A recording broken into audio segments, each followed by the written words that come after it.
Kami ucap syukur ya Bapa atas penyertaan-Mu sehingga kami boleh berkumpul dan menyembah bersama pagi hari ini. Kami ucap syukur untuk tahun ini ya Tuhan. Dalam masa-masa ini pun kami tahu Engkau Immanuel, Allah yang menyertai setiap kami. Dan sebentar kami akan mendengarkan firman-Mu, berbicaralah kepada setiap kami. Dalam nama Yesus kami berdoa, amin. Ya, shalom dan selamat pagi sekali lagi. Ini akhir tahun. Ini minggu kedua terakhir 2012.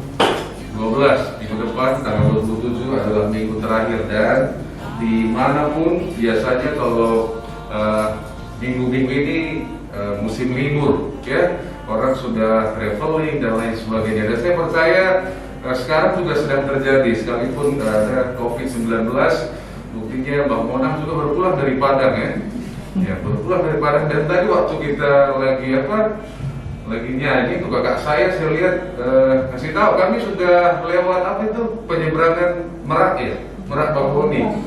Nah sekarang banyak orang traveling dari Jawa, sepertinya dari Medan juga banyak yang ke Jawa bahkan ke Bali karena naik kendaraan lebih aman. Jadi ini memang musim liburan, dan salah satu alasan kenapa mereka pilih liburan lewat darat karena sudah nyaman, karena ada jalan tol. Jadi memang udah nyaman sekali jalan tol dan lain sebagainya.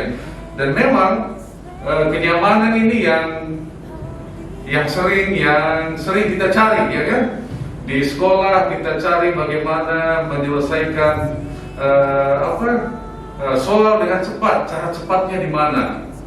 Dan dunia memang sedang bagaimana agar hidup lebih mudah. Dalam beberapa bagian kita senang, tapi bagaimana kalau itu juga memenuhi pikiran kita. Hari ini kita punya remote, mudah sekali, ada begitu banyak pilihan, tinggal klik. Dan dunia memang sedang ditawarkan dengan berbagai kemudahan. Hari ini belanja juga mudah sekali, kan? Ada beli-beli dan lain sebagainya, gampang sekali. Nah, tiba-tiba Corona datang dan membuat hidup kita tidak mudah, sulit, dan seluruh dunia terguncang. Karena apa? Karena COVID-19 yang tidak kelihatan ini. Semuanya, nggak ada satupun negara yang tidak kewalahan. Dan yang kenyamanan yang selama ini kita rindukan tiba-tiba dirusak oleh situasi ini. Dan hari ini kita belajar tentang kabar tentang Yesus. Ini penting, kenapa? Karena di Daniel 7 ayat 14 dikatakan seperti ini, kita baca bersama. Lalu diberikan kepadanya kekuasaan dan kemuliaan dan kekuasaan sebagai raja. Maka orang-orang dari segala bangsa, suku bangsa dan bahasa mengabdi kepadanya. Kekuasaannya adalah kekuasaan yang kekal, yang tidak akan lenyap, dan kerajaannya ialah kerajaan yang tidak akan musnah. Jadi pemberitaan kelahiran Yesus adalah penggenapan nubuatan, dan ini dibuatkan jauh sebelumnya dalam kitab Daniel, dan dikatakan bahwa kerajaannya yang tidak akan tergoncangkan. Nah, kita melihat kerajaan di seluruh dunia hari ini tergoncang, kan? Karena satu virus tergoncang semuanya, tapi kerajaannya tidak akan tergoncangkan dan tidak akan musnah. Dan malaikat berkata kepada Maria tadi bahwa dia akan mengandung dan melahirkan seorang anak bernama Yesus. Mari kita baca bersama, dan kita akan belajar satu poin yang saya kira relevan dengan apa yang kita hadapi hari ini. Kita baca kembali dari Lukas, ya, 1 ayat 26 sampai 38.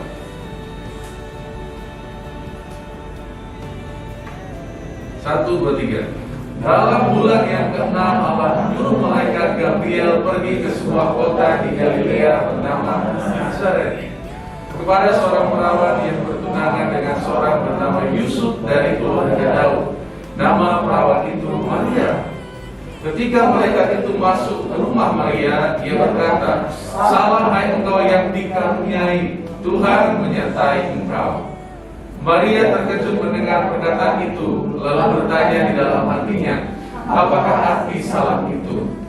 Kata malaikat itu kepadanya, "Jangan takut hai Maria, sebab engkau beroleh kasih karunia di hadapan Allah. Sesungguhnya engkau akan mengandung dan akan melahirkan seorang anak laki-laki, dan dalam kau menamai dia Yesus. Dan ia akan menjadi raja atas kaum keturunan Yakub sampai selama-lamanya, dan kerajaannya tidak akan berkesudahan. Kata Maria kepada malaikat itu, bagaimana hal itu mungkin terjadi, karena aku belum bersuami? Jawab malaikat itu kepadanya, Roh Kudus akan turun atasmu, dan kuasa Allah yang Maha Tinggi akan menaungi engkau. Sebab itu anak yang akan kau lahirkan itu akan disebut kudus, anak Allah. Dan sesungguhnya Elisabet anakmu itu, ia pun sedang mengandung seorang anak laki-laki pada hari tuanya, dan inilah bulan yang keenam bagi dia yang disebut mandul itu. Sebab bagi Allah tidak ada yang mustahil. Kata Maria, sesungguhnya aku ini adalah hamba Tuhan, jadilah padaku menurut perkataanmu itu. Lalu malaikat itu meninggalkan dia. Dan kita tahu waktu itu Maria sedang bertunangan dengan seorang pemuda bernama Yusuf. Tentunya doa dari orang yang bertunangan adalah kapan menikah, gaunnya kalau hari ini, kapan prewedding dan lain sebagainya. Yang mereka pikirkan adalah kesenangannya, ya kan, wah pestanya dan lain sebagainya. Tiba-tiba malaikat datang dengan sebuah ide yang berbeda. Ide yang gak pernah terpikirkan sama sekali. Hari ini juga kalau ada orang yang mengandung sebelum diberkati pasti menjadi cibiran, betul ya? Nah, apalagi zaman itu, di mana penduduk tidak sebanyak sekarang, pasti menjadi sorotan. Tidak mudah. Ini apa yang diberikan Tuhan memang sebuah karunia, tapi kalau kita lihat dari segi Maria, ini tidak mudah. Apa kata dunia? Bagaimana dia menjelaskannya kepada Yusuf? Bagaimana dia menjelaskannya kepada keluarganya? Dan mereka masih sangat muda. Dan kita tahu bahwa setelah ini terjadi tidak gampang. Waktu dia melahirkan juga tidak ada tempat bagi mereka. Dan ketika Herodes tahu mengenai Yesus, mereka pun akhirnya jadi buronan. Tidak mudah. Jadi waktu diberitahu Tuhan ini perkara yang tidak mudah. Jangan bayangkan waktu dia mengandung Yesus maka ada karpet merah seperti ini. Wah, ini Maria yang mengandung juru selamat. Tidak. Mereka tidak mudah. Sulit. Mereka menjadi buronan dan terpaksa pergi ke Mesir sampai semuanya berlalu. Bayangkan kan, mungkin waktu itu mereka juga punya teman yang baru menikah kan. Tahu nggak, anak si ini sudah dipotong sama Herodes. Kira-kira dalam perjalanan juga teror itu mengerikan kan. Sama kayak kita hari ini. Tahu nggak, si ini sudah dipanggil Tuhan gitu kan. Nah, saya punya teman pendeta selalu update. Selalu update kalau pendeta yang meninggal gitu kan. Ini saya makanya ini nggak usah dilihat lagi lah gitu. Karena ini informasi yang nggak bermanfaat bagi saya kan. Dan bayangkan mereka sedang biasa mendengarkan hal ini. Tahu nggak, si ini sudah dihajar oleh Herodes dan lain sebagainya. Dan ini tidak mudah. Waktu mereka berjalan menggenapi janji Tuhan itu tidak mudah. Tapi luar biasanya, 2 bulan yang lalu, bulan Oktober, keponakan saya yang memberi saya menikah dengan gadis yang dari Katolik. Dan setelah diberkati, ada 2 khusus minta berkat dari Bunda Maria. Dan sampai hari ini Bunda Maria ini dikenal. Kenapa? Karena panggilan yang ia jalani. Sampai hari ini diingat. Saya percaya waktu itu mungkin nggak hanya Maria, gadis pada zaman itu, ada banyak, mungkin ratusan ya. Tapi yang paling dikenal sampai hari ini adalah Bunda Maria. Dan di Katolik malah disembah juga. Nah, sampai hari ini dikenal. Nah, satu hal yang kita mempelajari dari sini bahwa kemuliaan itu sering sekali harus diawali dengan penderitaan. Jalan kepada kemuliaan adalah penderitaan. Dan ini berbeda dengan apa yang ditawarkan hari ini. Jalan menjadi kesenangan adalah cara cepat, cara mudah. Kita menghindari yang namanya penderitaan dan proses. Begitu ada tantangan, kita terbiasa mental kita remote kan. begitu nggak enak di RCTI bisa ke SCTV dan lain sebagainya. Nah, tidak tinggal ganti dan lain sebagainya. Begitu mudah, tapi jalan menuju yang namanya kemuliaan itu ialah melalui penderitaan. Mungkin hari ini kita bertanya, kenapa Tuhan nggak jawab doaku seperti yang kuingini? Tuhan juga menjawab doa Maria tidak persis seperti yang dia ingini. Yang diinginkan ialah menikah baik-baik dengan Yusuf. Tidak ada isu, tapi sebaliknya yang datang adalah berbeda. Kenapa hari ini doaku tidak dijawab? Kenapa pasanganku tidak diubahkan Tuhan? Kenapa suamiku tidak diubahkan Tuhan? Kenapa istriku tidak diubahkan Tuhan? Jangan-jangan Tuhan gak jauh agar mengubahkan kita, agar kita yang diubahkan. Nah, jadi Tuhan gunakan kesulitan untuk apa? Untuk memproses dan membentuk kita. Di beberapa negara, musim gugur itu permanen. Tiap tahun pasti akan ada musim gugur. Di Amerika pasti ada. Tiap tahun mereka akan lalui yang namanya musim gugur. Dan kalau musim gugur, jangan harapkan di sana menuai. Namanya juga musim gugur. Pertanyaannya, kira-kira waktu musim gugur, apakah Amerika bangkrut? Tidak. Mereka justru perlu musim gugur itu, musim yang sulit itu. Kenapa? Karena setelah musim gugur, yang terjadi setelah itulah musim menuai. Tumbuhannya bersemi kembali dan tuaiannya sangat banyak. Nah, hari ini kita mungkin mengharap, kenapa saya belum berbuah banyak? Ya kalau akarnya kecil misalnya kan, saya nggak pernah lihat di kampung saya ya, pohon durian. Pohon apa? Pohonnya segini misalnya kan, terus buahnya kemana-mana gitu. Nggak ada. Yang ada itu dia harus besar dulu. Dan sebuah pohon menjadi besar, akarnya harus besar dulu di dalam. Itulah prosesnya. Nah, kalau kita pengen mencapai kemuliaan, jalannya seringkali memang tidak melalui penderitaan. Dan ini yang seringkali kita tidak suka. Tidak ada yang suka. Sampai akhirnya COVID-19 datang dan memaksa kita ya untuk seperti ini. Dan memaksa kita percaya hari ini kita semuanya bersih kan. Begitu lihat ada tempat cuci tangan. Nah, pertanyaannya dulu bisa nggak kita cuci tangan? Bisa. Tapi baru sekarang. Tapi setelah ini semuanya, setelah nanti ini selesai, kita juga akan disiplin ya kan. Begitu lihat kotor sedikit cuci tangan ya. Saya sampai kadang-kadang ada apa nih, sabun kebanyakan ya, kulit saya juga iritasi karena hand sanitizer dan lain sebagainya. Jadi kalau kita pengen dikenal, kalau kita pengen mencapai kemuliaan, tidak ada jalannya selain melalui kesulitan. Saya ikut gym kan, saya nggak berotot, tapi saya lihat yang berotot itu mereka kalau mau membentuk ya harus yang paling kuat gitu. Saya ngeliatnya aja, ngeri juga gitu. Sampai berteriak kan, ototnya ada. Nah, kalau kita pengen kemuliaan, itu prosesnya harus ada. Tidak bisa instan. Dan dibalik semuanya yang kita lihat itu, kita pikir aja wah, tapi kayaknya di Instagramnya nggak begitu. Pasti ada prosesnya, cuma kita nggak tahu ceritanya. Nah, hari ini jika kita dalam COVID ini kita merasa kok sulit banget Tuhan, kok begini sekali, jangan-jangan Tuhan sedang melihat kita, apakah kita setia kepada Tuhan meskipun dalam kesulitan. Karena seringkali kesulitan adalah jalan kepada kemuliaan. Nah, dulu waktu saya kuliah memang jeleknya ya, selalu ada istilah posisi menentukan prestasi. Orang yang IP tinggi itu biasanya di belakang. Ya saya nggak pernah, saya jujur ya, kalau misalnya dia hair ya hair aja. Nama saya tiap kali ujian pasti ada hair. Ya, jadi orang yang ngopek dan lain sebagainya pasti duduk di belakang. Karena bagi mereka posisi menentukan prestasi, jalan mudah semuanya. Nah, jangan hindari kemudahan, karena melalui kesulitan inilah kita bertumbuh.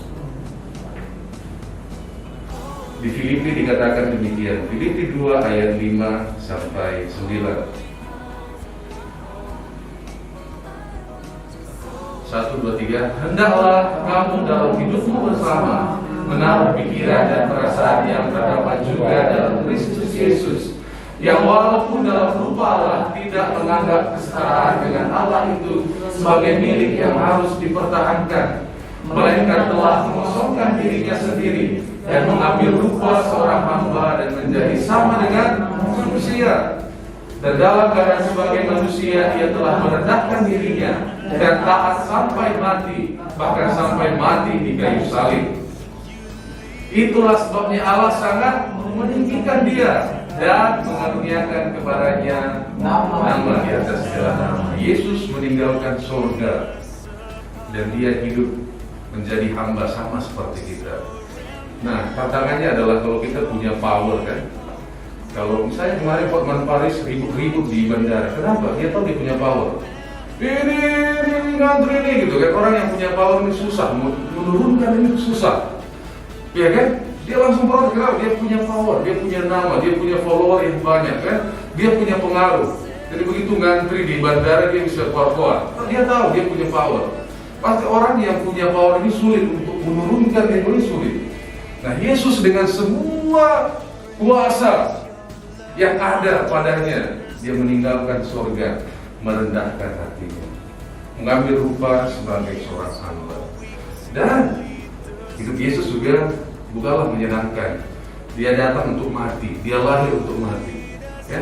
Dia tahu dia lahir untuk penderitaan, dan untuk itulah, dan karena itulah Allah sangat meninggikan dia dan mengaruniakan kepadanya nama di atas segala nama. Dan hari ini mari kita belajar sama seperti Maria. Ketika ini diberitakan kepadanya, apa respon Maria? Kita lihat di ayat 38.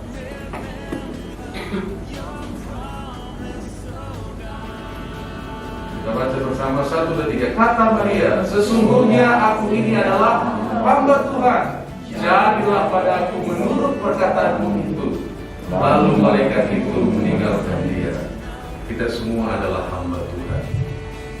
Waktu kita tidak mengerti apa yang terjadi, apakah kita percaya bahwa dalam yang kita tidak mengerti juga Allah turut bekerja? Maria juga nggak tahu persis kok. Bagaimana nanti? Wah Tuhan, kalau saya mengandung nanti apa kata ini? Dia nggak tahu detailnya. Tapi yang dia bilang, jadilah padaku menurut perkataanmu. Sesungguhnya aku ini adalah hamba Tuhan.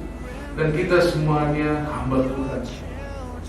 Dan di musim ini, musim yang kita nggak mengerti kenapa dan lain sebagainya, mari kita belajar percaya kepada satu nama, yaitu Yesus Kristus.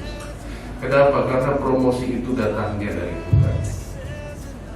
Kalau kita lihat hidupnya Yusuf, ya, dijual di ini ya kan, malahan dia dipenjarakan. Kira-kira kalau logika sekarang mungkin nggak dia jadi perdana menteri? Tidak mungkin. Promosi itu datangnya dari Tuhan. Jadi kalau kita tidak mengerti, adakah kita tetap percaya kepada Tuhan? Mungkin hari ini kita sedang ditantang, apakah dalam kesulitan ini menjadi orang-orang yang berpengharapan kepada Tuhan? Dan dikatakan Yesus namanya apa? Immanuel. Bahkan dalam masa yang kita tidak mengerti pun, Dia menyertai setiap kita. Biarlah ini berbicara kepada setiap kita. Mari kita bersatu dalam doa.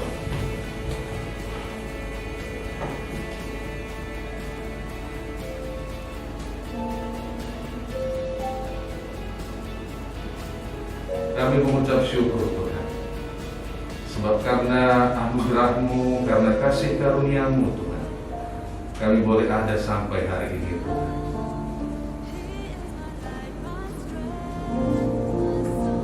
Dan dalam masa sulit ini pun, sekalipun kami tidak melihat, mungkin kami juga tidak merasakan penyertaan-Mu Tuhan, tapi firman-Mu berkata, Engkau tidak pernah meninggalkan dan membiarkan setiap kami. Ajar kami menaruh percaya kami hanya kepada Engkau ya Tuhan. Dan sebagaimana Maria berkata, kami ini adalah hamba-Mu, dan jadilah kepada kami menurut kehendak-Mu. Dalam nama Yesus kami berdoa.